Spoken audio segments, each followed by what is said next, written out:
Today we have a 2017 Honda Accord that I'm going to show you how to reset the oil life on the dash.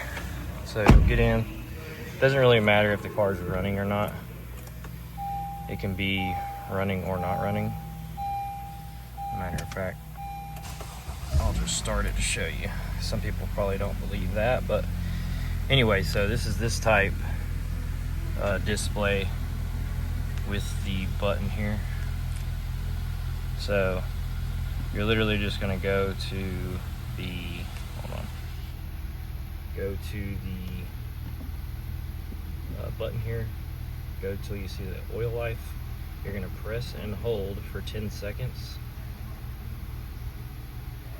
And you don't even really have to count, just hold it until it starts flashing.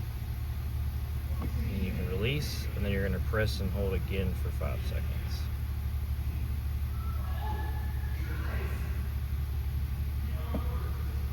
Alright, there you go.